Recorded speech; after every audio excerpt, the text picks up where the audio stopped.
Bacaan liturgi Rabu 3 Maret 2021. Hari biasa Pekan Prapaskah kedua. Persekongkolan melawan Nabi Yeremia. Bacaan dari kitab Yeremia. Para lawan Nabi Yeremia berkata, "Marilah kita mengadakan persepakatan terhadap Yeremia, sebab imam tidak akan kehabisan pengajaran, orang bijaksana tidak akan kehabisan nasihat, dan nabi tidak akan kehabisan firman. Marilah kita memukul dia dengan bahasanya sendiri, dan jangan memperhatikan setiap perkataannya.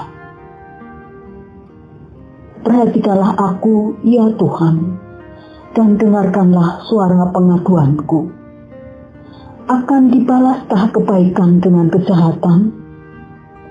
Mereka telah menggali pelubang untuk aku. Ingatlah bahwa aku telah berdiri di hadapanmu dan telah berbicara membela mereka, supaya amarahmu disurutkan dari mereka." Demikianlah sabda Tuhan. Syukur kepada Allah. Semoga Tuhan beserta kita sekarang dan selama-lamanya. Inilah Injil Tuhan kita Yesus Kristus menurut Matius. Dimuliakanlah Tuhan.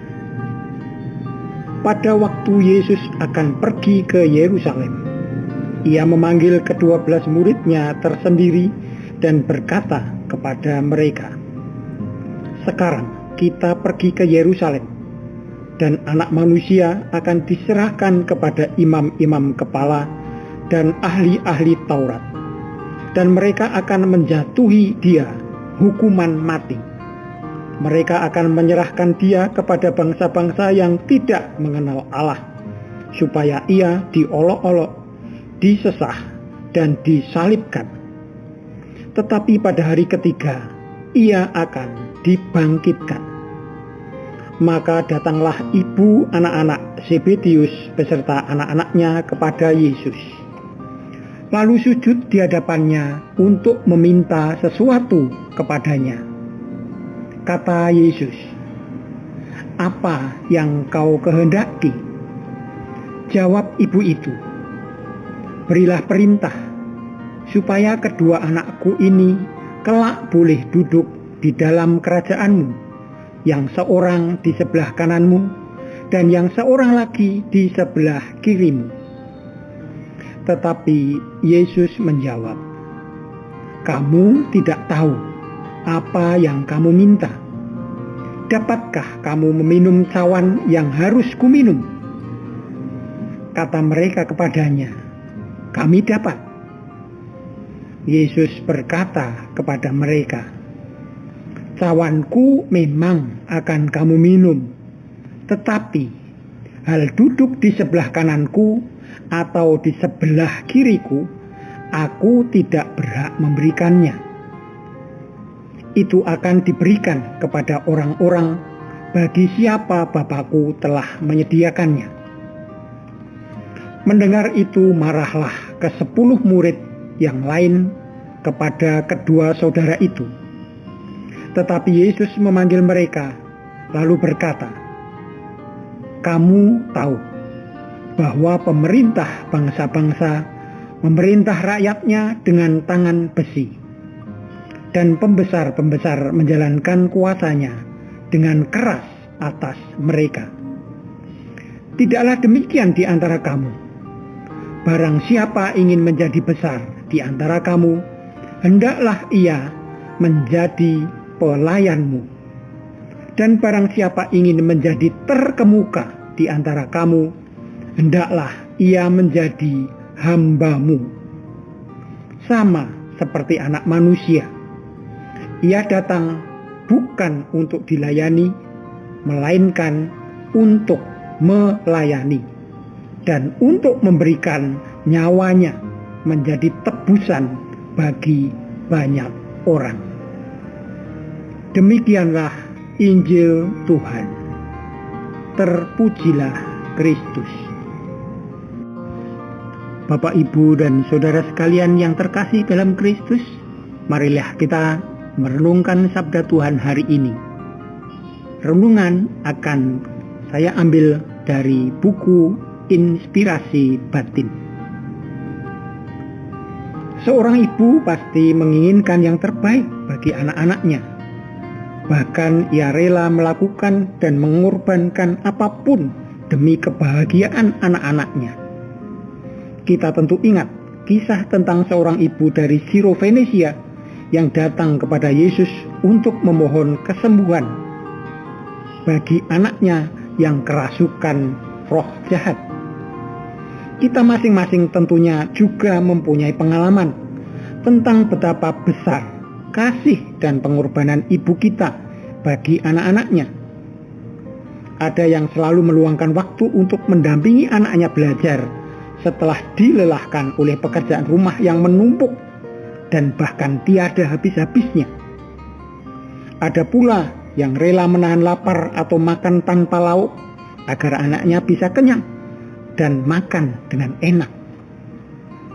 Pengalaman kasih seorang ibu dan tentu juga ayah atau orang tua pada umumnya kiranya dapat membantu kita memahami apa yang dilakukan oleh Ibunda Yohanes dan Yakobus ini. Ia tentu sangat mencintai kedua anaknya. Mungkin ia merasa berat hati ketika kedua anaknya itu memilih untuk meninggalkannya dan mengikuti Yesus. Maka ia mengharapkan jaminan dari Yesus. Seolah-olah ia berkata demikian. Kedua anak yang sangat kucintai telah meninggalkan aku dan memilih untuk mengikutimu. Maka jangan sampai mereka kelak terlantar. Perkenankanlah mereka duduk di sebelah kanan dan kirimu dalam kerajaan surga. Permintaan tersebut adalah sesuatu yang wajar. Bukankah hal yang sama juga menjadi keinginan, harapan, kerinduan, dan permohonan kita? Setiap kali mendoakan saudara-saudari kita yang sudah meninggal, kita memohon agar mereka diperkenankan hidup bahagia bersama dengan Tuhan dan para kudus di surga. Jawaban Yesus menegaskan bahwa perihal masuk kerajaan surga bukanlah imbalan atas perbuatan dan amal baik, melainkan anugerah yang diberikan kepada kita atas dasar belas kasih dan kemurahan Tuhan. Memang hidup baik dan amal kasih tetap harus kita lakukan, sebagaimana Yakobus dan Yohanes diharuskan meminum cawan. Mereka harus berkorban dan menderita demi Yesus. Yesus sendiri juga menegaskan pentingnya melakukan hal-hal baik terhadap saudara-saudari kita yang membutuhkan sebagai jalan untuk masuk surga. Namun, tanpa belas kasih dan kemurahan Tuhan, perbuatan dan amal baik kita tidak akan pernah cukup untuk menggapai surga. Mungkin malah justru minus karena kita lebih banyak ngomel daripada ngamal. Maka, masuk surga janganlah menjadi tujuan kita. Yesus sudah menjamin hal itu untuk kita. Yang lebih penting kita lakukan adalah mendatangkan surga dalam hidup kita sehari-hari, yakni dengan saling mengasihi dan melayani. Marilah kita berdoa. Allah Bapa sumber kehidupan kekal, semoga sakramen yang Kau anugerahkan sebagai jaminan hidup abadi menjadi sumber keselamatan yang abadi bagi kami. Berilah kami rahmat-Mu, agar kami dapat mendatangkan surga dalam hidup kami sehari-hari, baik dalam keluarga, lingkungan, dan masyarakat kami. yakni dengan saling mengasihi dan melayani dengan pengantaraan Kristus Tuhan kami. Amin.